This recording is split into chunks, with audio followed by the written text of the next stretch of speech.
सोचो आप एक बहुत इंपॉर्टेंट पेमेंट करने वाले हो, डेडलाइन सर पर है, पेनल्टी लगने का डर है और अचानक से गवर्नमेंट का मेन पोर्टल ही क्रैश हो जाए।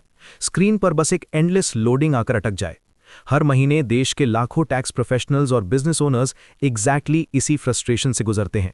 और इस बार सिचुएशन इतनी आउट ऑफ कंट्रोल हो चुकी है कि डायरेक्टली पोर्टल की एफिशिएंसी पर सवाल उठ गए हैं। आज हम एक ऐसे मैसिव टेक्निकल फेल की बात कर रहे हैं जिसने पूरे जीएसटी इंफ्रास्ट्रक्चर को हिलाकर रख दिया है। जीएसटी पोर्टल कंप्लीटली ग्लिच कर रहा है।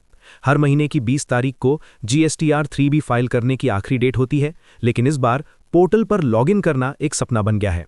जो लोग अपना टैक्स फाइल करने बैठे हैं, उन्हें continuous time out errors, slow loading screens और अचानक से सेशन एक्सपायर होने जैसे इश्यूज मिल रहे हैं। ऐसा लगता है कि बैकएंड सर्वर्स ट्रैफिक लोड को हैंडल ही नहीं कर पाते। जब हैवी ट्रैफिक आता है, सर्वर लोड बैलेंसिंग पूरी तरह फेल हो जाती है और सिस्टम बिल्कुल डेड हो जाता है। अब ये कोई छोटी बात नहीं है। इकोनॉमिक टाइम्स और अहमदाबाद मिरर की लेटेस्ट अपडेट्स बता रही हैं कि टैक्स एडवोकेट्स और चार्टर्ड अकाउंटेंट्स ने अब ओपनली हाहाकार मचा दी है। उन्होंने स्पेसिफिकली अथॉरिटीज से डिमांड की है कि जीएसटीआर 3B की फाइलिंग डेडलाइन को बिना किसी पेनल्टी के एक्सटेंड किया जाए। क्योंकि लॉजिकल सी बात है यार, अगर सिस्टम आपका डाउन है, सर्वर आपके हैंग हो रहे हैं, तो एक आम टैक्स पेयर लेट फी क्यों भरे? अगर फाइलिंग में एक दिन का भी डिले होता है तो हर दिन की 50 रुपये की पेनल्टी लगती है, और अगर नील रिटर्न है तो 20 रुपये हर दिन। 1000 लोग अगर लेट होंगे पोर्टल की गलती की वजह से, तो अननेसेसरी पेनल्टी का बर्डन सीधा पब्लिक पर आएगा। लेकिन बात यहां खत्म नहीं होती। एक और सबसे बड़ा हेडेक ऐड हो गया है, जिसकी वजह से और ज्यादा कंफ्यूजन बन गया है। एसएजी इन्फोटेक की रिपोर्ट के हिसाब से जीएसटीएन ने रिसेंटली एक एडवाइजरी 657 इशू की है। ध्यान से सुनना इसको, ये टेक्निकल डिटेल बहुत इंपॉर्टेंट है। जीएसटीआर 3B के टेबल 5.1 में एक सेक्शन होता है जहां इंटरेस्ट ऑटो कैलकुलेट होकर आता है। अब सिस्टम के अंदर एक अजीब सा कैलकुलेशन ग्लिच आ गया है। पोर्टल खुद ब खुद गलत इंटरेस्ट चार्ज दिखा रहा है कुछ स्पेसिफिक केसेस में। तो अब गवर्नमेंट का रिस्पॉन्स क्या है इस पर? एडवाइजरी में जीएसटीएन कह रहा है कि टैक्स पेयर्स अपने इंटरेस्ट को मैन्युअली रिकम्प्यूट करें और फिर करेक्ट अमाउंट एंटर करें। Just imagine this scenario. एक तो पोर्टल चल नहीं रहा, लोगों को घंटों स्क्रीन के सामने बैठना पड़ रहा है सिर्फ लॉगिन करने के लिए, और अगर भगवान की कृपा से लॉगिन हो गया तो आपको बैठकर अपना इंटरेस्ट खुद कैलकुलेट करना पड़ेगा, क्योंकि उनका ऑटो पॉपुलेशन फीचर गलत डेटा दे रहा है। It's literally a technical nightmare.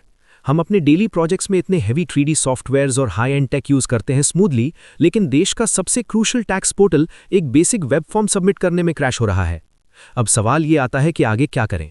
अगर आप फंस गए हो तो आपके पास ऑल्टरनेटिव सॉल्यूशंस क्या हैं ताकि लेट फीस से बचा जा सके? देखो, जब तक government genuinely official extension announce नहीं करती, डेडलाइन फिजिकली चेंज नहीं होती, तो भरोसे में मत बैठना। प्रोफेशनल सीएज इस वक्त एक ही स्ट्रिक्ट स्ट्रैटेजी यूज कर रहे हैं जो मैं आपको बता रहा हूं। पहला, पोर्टल पर लाइव मैनुअल डेटा एंट्री की गलती बिल्कुल मत करना। ऑफलाइन यूटिलिटी टूल्स का यूज करो। अपने पूरे रिटर्न का एक जेसॉन पेलोड पहले से ऑफलाइन तैयार करके रखो। जैसे ही ऑफ पीक आवर्स आते हैं, जैसे रात को 2 बजे या सुबह 4 बजे के आसपास, जब सर्वर पर लोड कम होता है, तब लॉगिन करो और सिर्फ अपना रेडी किया हुआ जेसॉन फाइल सीधा अपलोड करके फॉर्म सबमिट कर दो। दूसरा, मल्टीपल टैब्स यूज मत करो और ब्राउजर कैशे को लगातार क्लियर करते रहो। कई बार पोर्टल बैकएंड से रिस्पॉन्ड करता है, लेकिन आपका ब्राउजर पुराना डेड सेशन लोड कर रहा होता है। इनकॉग्निको मोड में लॉगिन करने से ये सिंपल कैशिंग एरर्स बाईपास हो सकते हैं। लेकिन प्रैक्टिकली स्पीकिंग ये सब टेम्परेरी हैक्स हैं। As a long term solution, India के जीएसटी नेटवर्क को अपने आईटी इंफ्रास्ट्रक्चर और सर्वर कैपेसिटी को सीरियसली अपग्रेड करना ही पड़ेगा, वरना डिजिटल कंप्लायंस सिर्फ एक स्ट्रेस बनकर रह जाएगा। इस पूरे सिनारियो पर आपका क्या ओपिनियन है? क्या आपने इस बार अपना जीएसटीआर 3B बिना किसी एरर के फाइल कर लिया, या आप भी लॉगिन स्क्रीन पर अटक गए थे? अपनी फ्रस्ट्रेशन और अपना एक्सपीरियंस मुझे अभी कमेंट्स में लिखकर बताओ। मैं सच में जानना चाहता हूं कि कितने लोग इस सिस्टम फेलियर से परेशान हुए हैं।